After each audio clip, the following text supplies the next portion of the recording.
Bien, de vuelta con más de Primera Página, 7:27 minutos de la mañana. Iván Acosta está con nosotros, especialista en finanzas y director de PGA Group, una empresa también que se encarga de la evaluación del sector empresarial, del capital humano de las empresas. Dejábamos en la parte anterior la discusión que tenía que ver con las cifras que se conocen macroeconómicas en Venezuela. Decía nuestro invitado que se conocen muchas cifras, sí hay cifras, pero no hay en cuál confiar, y hay una incertidumbre para el sector empresarial que se suma también, por supuesto, a la incertidumbre laboral, que son dos temas que hoy afectan el desarrollo de las empresas. Así es. Fíjate que ahorita el sector privado es el que maneja la economía del país. Realmente el sector público hace ya algunos meses salió de la escena en términos de lo que es los subsidios, y ahorita lo que nos conseguimos es una economía real, sumamente complicada para un empresariado que está algo débil, desconfiado, que no tiene maneras de financiarse, que tiene dificultades para producir, pero sin embargo está enfrentándose a una realidad muy dura sin tener el ente empresarial, digamos, estatal, que siempre ha estado interviniendo. Ahora, ¿en qué cifras creer? ¿Cuáles son las verdaderas? La Asamblea Nacional, Ecoanalítica, el mismo Banco Central de Venezuela. El Fondo Monetario Internacional. El Fondo Monetario Internacional. El problema en Venezuela es que hay una realidad, que llevar las cifras es lo complicado del sector empresarial. Por eso es que se habla de inflaciones por compañías, por industria, por negocio, por familia. ¿Cuál es tu inflación? ¿Cuál es la inflación de ella, del técnico? ¿Cuál es la inflación de cada uno de ellos? Para sobre esa inflación las compañías poder atacar el fenómeno salarial. Ese es uno de los retos que tiene el sector privado. Menciona que la economía, hoy vivimos una economía real, pero es una economía real, una en la que, si lo vemos desde el punto de vista de los costos en dólares, son muy superiores a los que otros países, caso Estados Unidos. Hay productos que acá pueden costar 5 o 6 veces más que lo que costarían en cualquier país del hemisferio. Sin duda, porque somos un país ineficiente, poco productivo. ¿Cuánto cuesta traer un kilo de carne del Zulia a Venezuela, a Caracas, por ejemplo? ¿Cuánto cuesta aduanizar o digamos, nacionalizar una mercancía? ¿Cuánto cuesta el transporte en Venezuela? Hay alcabalas, hay peajes, las cantidades son pocas. No es lo mismo economías donde se compran millones y millones de toneladas de cosas y de alguna manera hay una tecnología que soporte esos procesos, cuando en Venezuela se compran lotes pequeños, cantidades pequeñas. Definitivamente hay mucha desconfianza de cara a la inversión, a crear cantidades y volúmenes suficientes, y eso nos hace una economía muy deficiente, y de alguna manera esas ineficiencias hace que al final el ciudadano termine pagando más caro por lo que sería la agua acá, que puede ser en Miami o en Europa. Dentro de esta realidad también, y las cifras que vemos sobre la contracción del Producto Interno Bruto, las oficiales del Banco Central de Venezuela, las proyecciones del Fondo Monetario, hablan de una caída de al menos el 50% de la economía que teníamos en el año 2003, pero todavía se resiste un sector empresarial, todavía resiste una industria venezolana. Ustedes que están más de cerca con este sector, ¿qué está haciendo? ¿Qué alternativas ha tomado el privado en este contexto que ya hemos visto, que no hay cifras en las cuales creer? Hay una dificultad de la mano de obra venezolana, pero ¿qué se hace? Porque todavía hay una industria que se resiste a perecer. Sobrevivir, fíjate, yo creo que el empresariado ahorita tomó una posición interesante de cara a su planificación y a su realidad. Yo creo que ya el empresariado ya no vive de la nostalgia de que yo antes vendía mucho, antes producía mucho, antes ganaba mucho. Ahora hay una racionalización de cuál es la realidad económica, se entiende cuál es el verdadero tamaño de Venezuela, que es mínimo, de hecho llama la economía una economía liliputiense, y en función a eso crean sus planes, se reestructuran, se ajustan, reajustan los precios, reajustan los productos, y en función a eso sus prácticas de capital humano. Realmente, lamentablemente, el desempleo crece porque las compañías no tienen capacidad de tener a toda la fuerza hombre, pero sí el valor de unidad hombre aumenta. Es decir, cada vez más esa persona empleada, que es la minoría, termina recibiendo valores salariales un poquito mayores a lo que históricamente venía resistiendo. ¿Por qué? Porque el profesional, tú, yo, cualquiera, tiene unas necesidades que no van a cambiar más allá de lo que es la condición económica. El capital humano hoy en Venezuela ha pasado a ser una prioridad seguramente para la industria, y para el comercio, para el sector empresarial. Y hace poco vimos un incremento salarial y vuelve otra vez la duda sobre si realmente este impacto o esta modificación beneficia a los trabajadores, entendiendo que veíamos hace unos días con lo que está ocurriendo en Chile, que las estadísticas del Instituto Nacional de esa república, al menos el 50% de la población devenga 400.000 pesos, que son 100.000 pesos más que el salario mínimo. En Venezuela no hay cifras oficiales de cuántas personas realmente devengan un salario mínimo. Pero el sector privado, ¿cómo está en esta materia? ¿Realmente cuántos venezolanos hoy reciben un salario mínimo? Entendiendo que estas modificaciones se dan en un marco en el que el poder adquisitivo del venezolano está sumamente comprimido. y las modificaciones salariales no se han dado con la frecuencia que en el pasado se han dado. Como te dije antes, la economía está en manos de los privados. Desde hace ya bastante tiempo, algunos meses, el sector privado superó, pero con creces, lo que es ese ingreso, dejando para, digamos, casos muy bajos o muy pocos, lo que es el pago salarial. El problema no está que el sector privado pague más del salario mínimo, sino que incluso pagando más es significativamente insuficiente para lo que son las personas. Además que es insuficiente para esa persona empleada, porque acuérdate que también una población informal, el problema es el desempleo, que hay muchísimas personas que no tienen ni siquiera acceso a lo que es ese empleo formal que tiene ese nivel de insuficiencia. ¿A qué voy con este punto? De que el salario mínimo ya es historia en Venezuela. Lamentablemente esos decretos que incluso lamentablemente el gobierno ni tiene la valentía de decretarlos un bono, es un decreto de miseria, es decir, de que una familia viva con $15 en esta sociedad realmente es un insulto. Sin embargo, el sector privado, mira, lucha, va a seguir luchando. Acuérdate que las compañías nacen para nunca morir y de alguna manera la decisión de estar en Venezuela ahorita tiene algo favorable para el sector privado. ¿Por qué? Porque si la economía es real, vamos a competir en lo que sí sabemos hacer, vamos a ser más eficientes, vamos a buscar la manera de vender distinto, de vender mejor, de adecuarnos, porque nosotros no somos solo pedidores de dólares o pedidores, digamos, de subsidios, nosotros somos competitivos, somos productivos y probablemente en estas condiciones más difíciles, más rudas, más complejas, cuidado si podemos ser más eficientes que incluso el mismo gobierno. Y sobre este tema tienen un foro hoy, por cierto, PGA Group, sobre cómo redimensionar las ventas, cómo redimensionar los equipos de venta. Nos enfrentamos a una realidad bastante compleja en el que redimensionar un equipo de venta pasa no solamente por la motivación del personal, darle las herramientas, sino por enfrentar una realidad que el poder adquisitivo del venezolano no alcanza para comprar. Es un factor que hoy también incide en las ventas. Con más razón hay que profesionalizar a la fuerza de venta, con más razón hay que darle técnicas a la fuerza de venta. Yo creo que nosotros en Venezuela perdimos varias generaciones de conocimiento y una generación que lamentablemente perdimos se refiere a la generación de vendedores. Antes la economía estaba marcada por lo que era el problema del abastecimiento, el producto, el poder lo tenía el oferente. Lamentablemente ahorita el poder lo tiene el consumidor porque los productos están allí. La pregunta es, ¿quién está visitando a ese cliente para influenciarlo, para negociar, observar condiciones, favorecer tiempos de entrega? Por ejemplo, ahorita llegar a una tienda, antes en una tienda podía pasar N cantidad de personas en una tienda, pero ahora ese vendedor tiene que aprovechar esa oportunidad que tiene con esa persona que está delante para brindarle los atributos de ese producto y lograr la venta. Es decir, todo ha cambiado. Venezuela tiene que salir a la calle, pero a patear la calle, a vender, a comercializar y lograr ser más productivo.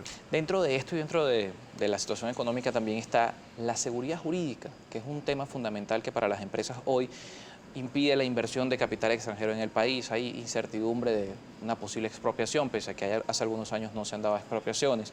Este factor también coincide hoy en el desarrollo de negocios, en el desarrollo de la industria venezolana. Totalmente. Hazte la pregunta, ¿dónde vamos a comprar un juguete en esta Navidad? ¿Quién se atreva a importar juguetes en este país? Porque pueden expropiárselos, se los pueden quitar, puede venir un Dacaso Toy, por llamarlo de alguna manera, que le quite los juguetes a quien los traiga. Eso es parte de las consecuencias de esa inseguridad, de esas prácticas que nos han traído graves problemas y restricciones en la economía. Definitivamente Venezuela es un país complejo, limita, pero el hecho de ahora tener más control los privados de alguna manera con la economía, si bien es cierto es muy difícil porque es muy crudo, porque tiene que competir con poco apoyo, definitivamente nos pone en otro nivel de empresariado, un empresariado mucho más eficiente, mucho más comprometido, pero mucho más profesional y técnico tratando de sobrevivir, porque la apuesta es a largo plazo, la apuesta en Venezuela de empresariado no es de corto plazo, si no estuviéramos aquí, y después de decidir estar aquí, operando, la segunda decisión, cómo hacemos con la mejor gente posible. Hoy con una empresa al frente de la economía y con una empresa que tiene el poder dentro de lo que ocurre en esta materia, y frente a un Estado que, según algunos economistas y según algunos analistas, ve al sector privado como un enemigo, entendiendo que se le atribuye una guerra económica, que se le atribuye acaparamiento, que se le atribuye especulación, ¿es viable que el sector privado se mantenga al frente de la economía? Mira, mientras nos dejen, haremos lo posible. Realmente, mira, no, Esto es una lucha que va más allá. Mira, las adversidades son tremendas. Lamentablemente, el sector privado tiene pocos estímulos impositivos, cambiarios, productivos, de inversión. Pero realmente el espíritu empresarial va más allá de esas dificultades, así lo hemos demostrado. La apuesta es que el país realmente cambie en términos de darle oportunidad al empresariado no como algo nocivo, digamos, a la sociedad, sino que es algo positivo y multiplicador de la sociedad. Cuando un empresariado logra generar empleo, logra generar riqueza, logra generar bienestar, al final eso redunda en la sociedad y eso es de lo que se trata. Yo diría, a veces yo pido a Dios que hagamos como una tregua política y nos dediquemos a hacer lo que mejor sabemos hacer, que es producir, formar, educarnos y también recrearnos y divertirnos. Creo que Venezuela es un país extraordinario de cara al turismo en el futuro. ¿Quién no va a querer venir a este país y disfrutar de lo que somos? Por lo tanto, las oportunidades están allí y la invitación es que, bueno, reflexionemos y cambiemos. Dentro de las oportunidades ha surgido mucho el emprendimiento, ha surgido mucho los negocios más allá del marco legal, en el entendido que muchos han migrado a la informalidad por un tema que también es importante para el sector empresarial y que quisiéramos abordar, que tiene que ver con las dificultades que en materia legal y tributaria se han venido dando, los costos que a nivel tributario hoy representa mantener una empresa operativa y también los procesos legales para poder sacar una empresa adelante de manera legal. Hay una encuesta que un economista, Jesús Cacique, siempre cita, el Doing Business en Venezuela, es uno de los con mayor número de días para formar una empresa. A ver, es que en Venezuela ahorita hay dos mundos. El que quiere pagar impuestos, el que quiere importar algo con licencias de importación, el que quiere tener un establecimiento con todos sus permisos y otros negocios, léase bodegones, por ejemplo. ¿Dónde están los permisos? ¿Dónde están los permisos de importación? Eso es contrabando. Es decir, Venezuela ahorita tiene una economía mixta, donde hay personas queriendo hacer las cosas por la ley, por cómo se debe hacer, y realmente una permisividad a un grupo de actores económicos que no solo es contrabando, que no solo no tienen los permisos, sino que compiten con importadores, compite con el sector privado que produce el bien. ¿Cómo es posible que en Venezuela va a ser más barato importar el agua que producirla acá? ¿Cómo puede ser que acá una galleta sea más costosa producirla acá, o una harina o un producto, que importarlo? Eso es justo. Y ojo, no lo digo justicia de que queramos subsidios, sencillamente lo que queramos es, bueno, coloquemos a esos importadores a pagar los impuestos, a tener la permisología sanitaria adecuada, a pagar lo que son incluso los derechos de frente, todo eso, para realmente jugar limpio y que ese mismo importador tenga esos mismos, digamos, índices para el doing business y hacer un negocio formal. Lo que se pide realmente es un juego limpio, como en el fútbol. Vamos a jugar todos limpios, si vamos a importar con las reglas claras y si vamos a producir con las reglas claras. Pero no permitamos que haya una economía dual donde la informalidad puede estar superando y afectando seriamente el empleo y la economía de los privados. La informalidad superando el sector formal. No hay cifras oficiales tampoco respecto a esto. No, pero lo notas en la calle. Ves la cantidad de productos que estamos consumiendo. Y cuidado si la gran mayoría tiene elementos importados.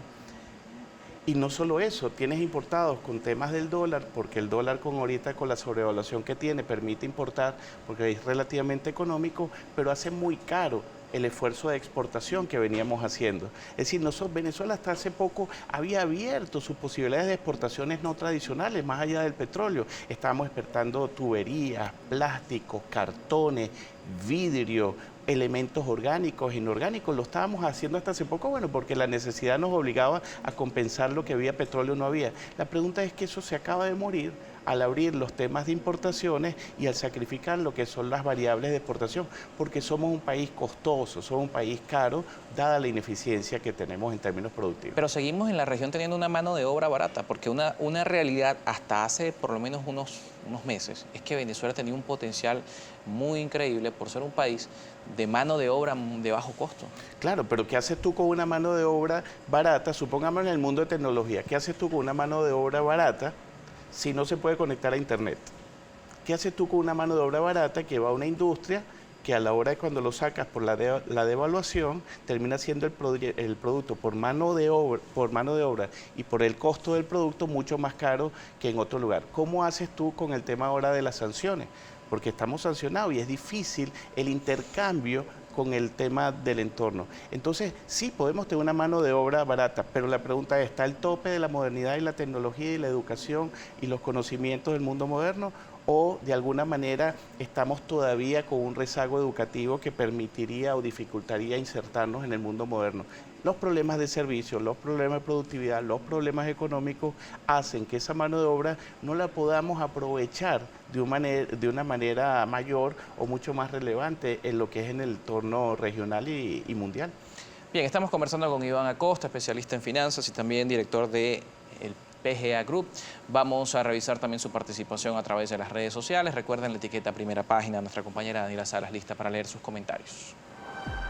Así es, ya estamos listos para la revisión de la participación a través de @primera página, etiqueta Primera Página. Señora Acosta, tenemos algunas inquietudes, otros son comentarios, queremos que lo responda. Tenemos a la cuenta licenciado Leonel Salas, @licenciado Salas. Dice, buenos días, dígale al invitado que de dónde saca que si el empresario privado importa juguetes, se lo expropian. Yo creo que está fuera de orden. Aquí, toda empresa que importa dentro del marco legal, nadie le quita nada. ¿Qué opina sobre este comentario? Bueno, ojalá que sea así. Lo que pasa es que la historia no lo confirma. El año pasado hubo expropiaciones de juguetería y por eso que no están ni importando ni produciendo el país. Ojalá, doctor, no recuerdo su nombre, ojalá eso no ocurra más nunca. No expropiemos nada, ni al que lo produce ni al que lo importa. Tenemos también al usuario @Bolívar Divisa, que siempre participa con nosotros. Dice lo siguiente, señora Costa, actualmente el efectivo circulante está siendo desplazado por la moneda dólar. ¿Usted está claro de dónde salen esos millones de dólares que circulan actualmente en la economía? Absolutamente. Venezuela no tiene un cono monetario en dólares, por lo tanto todo ese dinero viene o del narcotráfico, o es un gran lavado de dinero, o de lo que es la venta de gasolina o la venta de minerales, pero definitivamente eso viene de un mundo informal. Venezuela no tiene un cono monetario en dólares, no puedes ir a un cajero y sacar unos dólares, por lo tanto toda esa informalidad viene de negocios ilícitos y lamentablemente Venezuela es como una especie de lavadora gigantesca, digamos, de activos monetarios. Tenemos también al usuario Luis Méndez, dice lo siguiente, buen día, ¿por qué el sector empresarial ha tolerado tantos ataques a sus empresas productivas por parte del gobierno? ¿El gobierno podría sostenerse en el poder sin su apoyo productivo? Bueno, a ver, yo creo que no, yo creo que ningún gobierno puede sustituir lo que es la iniciativa privada. Definitivamente el gobierno o el Estado en general necesita la iniciativa privada. ¿Por qué hemos aguantado? ¿Por qué el sector privado aguanta? Bueno, porque el sector privado se niega a morir, es un tema de supervivencia, creemos en el país, creemos en las oportunidades, creemos que esto que estamos viviendo es una situación muy complicada, una circunstancia, pero apostamos por un país maravilloso de 30 millones de habitantes y por qué no, de que regresen las personas que están fuera, que podamos ser más productivos. Y no solo eso, sino traer gente, importar gente a través del turismo, exportar cosas distintas. Siempre he soñado con Venezuela, la Venezuela del chocolate, donde aquí se sienta el placer de lo dulce y lo armonioso que es el chocolate. Por lo tanto, el empresariado no va a morir jamás. Tenemos una última inquietud, la leemos del señor Héctor Luis Jiménez. Buen día, el gobierno destruyó todo el aparato productivo de la nación. ¿Qué se puede hacer para elevar la economía en Venezuela y cuál es la salida para la salida de esta crisis? Bueno, un poquito de voluntad política. Si de verdad Venezuela la única manera que salga de esto es a través o de políticas económicas distintas, por un lado, y también recursos que entren al país económicos en moneda fuerza. Uno, más inversión. Dos, préstamos o sencillamente más exportación o venta de petróleo. Si ninguna de estas tres variables se mueve, definitivamente Venezuela se va a mantener estancada por el tiempo que, digamos, el Estado lo disponga. Bien, con esto vamos a cerrar la participación de nuestra audiencia a través de las redes sociales. Para PGA Group, y ya con esto también para finalizar nuestra entrevista, ¿cuáles son las proyecciones a cierre de año, entendiendo que el Fondo Monetario Internacional había proyectado 1 millón de puntos porcentuales, ha reducido sus proyecciones a 200.000 puntos? Y las cifras que vimos del Banco Central de Venezuela reflejan que continuamos en hiperinflación. ¿Cuáles son las proyecciones que PGA, que también trabaja de la mano con el sector privado, le está ofreciendo a las empresas? Fíjate, nosotros no hacemos proyecciones fundamentalmente ni de PIB ni de lo que es inflación, eso se lo dejamos más a los economistas. Lo que sí seguimos muy de cerca es cuál es la relación de los salarios con relación a esos índices de inflación. Y en Venezuela, en la hiperinflación, lo que son los salarios están alrededor del 70% o 80% de esa hiperinflación. Y tú dirás, bueno, es bastante, entendiendo que la hiper es bastante grande. El problema es que el valor absoluto de los salarios, de los montos que se están pagados, es tan pequeño que la industria no se puede permitir pagar valores inferiores, porque definitivamente afecta la capacidad de compra. El gran mensaje que hay detrás de todo esto, la única manera que Venezuela salga de esto es que si la inflación es 100, Venezuela y el venezolano reciba 200% de incremento, incrementos en términos reales. ¿Por qué? Porque debe de provenir de empresas más productivas que hagan que las personas ganen más dinero y tengan capacidad de compra y se dinamice el consumo en el país. Bien, muchísimas gracias por Muchísimas acompañarnos gracias. este martes. Iván Acosta, especialista en finanzas y director de PGA Group, con nosotros en Primera Página. A las 7:48 hacemos una nueva pausa y al regreso seguimos con mucho más.